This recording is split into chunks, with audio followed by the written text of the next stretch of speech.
எல்லாருக்கும் வணக்கம். இந்த நாளிலும் தேவனுடைய சட்ட புத்தகத்திலிருந்து சட்டத்தை வாசித்து தேவ திட்டத்தையும் தேவ ஆலோசனையும் அறிந்து கொள்வோம். புதிய ஏற்பாடு புதிய சட்டம் லூக்கா சுவிசேஷம் 2வது அதிகாரம் 31வது வசனத்திலிருந்து, தேவரீர் சகல ஜனத்துக்கும் முன்பாக ஆயத்தம் பண்ணினீர், உம்முடைய இரட்சணியத்தை என் கண்கள் கண்டது என்றான். அவரை குறித்து சொல்லப்பட்டவருக்காக யோசேப்பும் அவருடைய தாயாரும் ஆச்சரியப்பட்டார்கள். பின்னும் சிமியோன் அவர்களை ஆசீர்வதித்து அவருடைய தாயாகிய மரியாளை நோக்கி, இதோ அநேகருடைய இறுதிய சிந்தனை வெளிப்படுத்தத்தக்கதாய் இஸ்ரவேலில் அநேகர் வீழ்வதற்கும் எழுந்திருக்கிறதுக்கும் விரோதமாய் பேசப்படும் அடையாளம் ஆவதற்கு இவர் நியமிக்கப்பட்டிருக்கிறார். உன் ஆத்துமாவை ஒரு பட்டயம் உருகி போகும். ஆகவே இயேசு கிறிஸ்து அவருக்கு பெயர் வைக்கும்போது ஆலயத்துக்கு மரியாளும் யோசேப்பும் வந்தாங்க. அந்த நேரத்தில் சிமியோன் அவன் மேல் பரிசுத்தாகிறது. இஸ்ரவேலுக்கு இரட்சிப்பை காண வரைக்கும், இரட்சகரை காண வரைக்கும் நீ மரிக்க மாட்டா என்று ஆவியானவர் சொல்லி அந்த நேரத்தில் சிமியோன் வந்து அவரை குறித்து ஆச்சரியமான காரியத்தை சொல்லும்போது மரியாளும் யோசேப்பும் ஆச்சரியப்பட்டார்கள். அநேகர் வீழ்வதற்கும் அநேகர் எழுவதற்கும், எல்லாரும் ரட்சிப்பு கிடையாது, எல்லாரும் பரலோகம் கிடையாது. அநேகர் தேவனுடைய விழுவாங்க, சில பேர் தான் ரட்சிக்கப்படுவாங்க. அநேகருடைய சிந்தனை, இறுதிய சிந்தனை வெளிப்படுத்தத்தக்கதாக இவர் நியமிக்கப்பட்டிருக்கிறார். அவரை குறித்து ஆச்சரியமான காரியத்தெல்லாம் சொல்லும்போது மரியாளும் யோசேப்பும் ஆச்சரியப்படுறாங்க. மரியாளை குறித்து ஒரு தீர்க்க தரிசனம், உன் ஆத்துமாவே ஒரு பட்டயம் உருகி போகும்.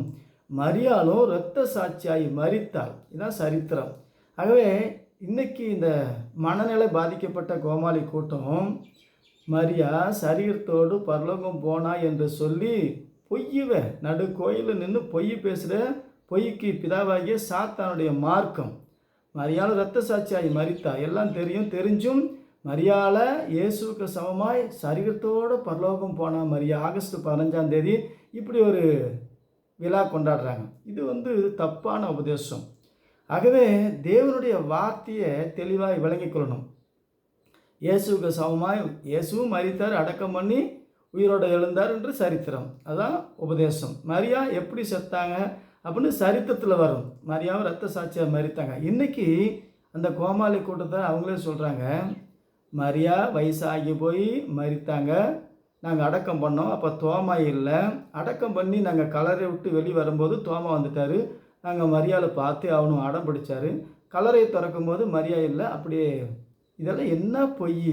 கல்லறையிலேருந்து மரியா மறைஞ்சு போனாங்களாம். என்னத்துக்கு இந்த பொய்? இன்றைக்கி யூடியூப்பில் ரோமன் கேத்தலிக் சரித்திரம், பெந்தகோசு சபை சரித்திரம், சபை எப்போ ஆரம்பிக்கப்பட்டது, எந்த நாமத்தில் ஞானஸ்நானம் கொடுத்தாங்க, எல்லா சரித்திரம் இருக்குது.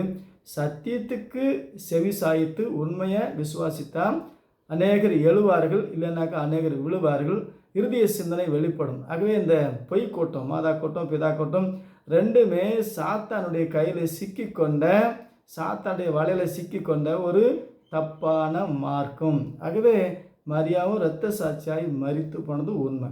அதான் சரித்திரம். ஆகவே உன் ஆத்மா ஒரு பட்டயம் உருகி போகும்.